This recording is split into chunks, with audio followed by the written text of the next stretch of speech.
আসসালামু আলাইকুম রহমতুল্লাহি ওয়া বারাকাতুহু। সুপ্রিয় দর্শক শ্রোতা মণ্ডলী, আজকে আমি আপনাদের সম্মুখে আলোচনা করতে চলেছি যে জুমার দিনে একটি বিশেষ আমল সম্পর্কে।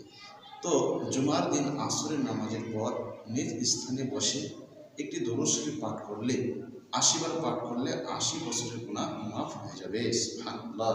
তো চলুন শুরু করা যাক।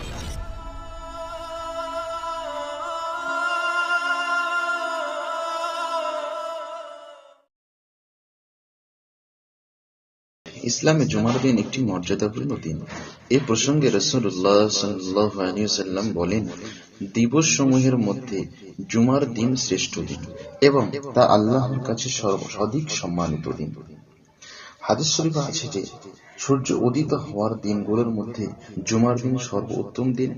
এই দিনে হযরত আদম আলাইহিস সালামকে সৃষ্টি করা হয়েছে এবং এই দিনে তাকে জান্নাতের মধ্যে প্রবেশ করানো হয়েছে এবং এই দিনে তাকে জান্নাত থেকে বের করে দেওয়া হয়েছে।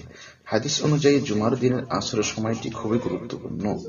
এ সময় মুমিনদের জন্য বিশেষ কিছু আমলের কথা বলা হয়েছে হাদিস শরীফে। আমলগুলোর মধ্যে রয়েছে দোয়া, জিকির, ইস্তিগফার ইত্যাদি। এছাড়াও আরেকটি আমলের কথা বর্ণিত হয়েছে, সেটি হলো বিশেষ নিয়মে দরুদ পাঠ করা। জুমার দিন আসরের নামাজের পর বিশেষ একটি আমল রয়েছে।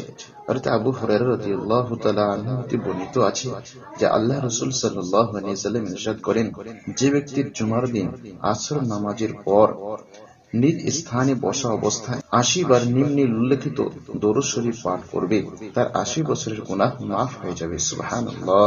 এবং ৮০ বছরের নফল ইবাদতের সওয়াব তার আমলনামায় লেখা হবে। বলুন সুবহানাল্লাহ। দরুদ শরীফটা হলো এই: আল্লাহুম্মা সাল্লি আলা মুহাম্মাদিন নাবিয়্যিল উম্মি ওয়া আলা আলিহি ওয়া সাল্লিম তাসলিমা।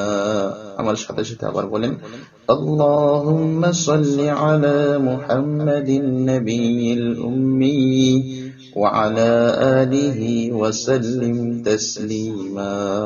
ভিডিওটি ভালো লাগলে লাইক, কমেন্ট এবং শেয়ার করবেন, যাতে অন্য কোনো মুসলমান ভাই এটিকে শেখে এবং তার সওয়াবের অংশীদার আমরা পেয়ে যাব। আমিন।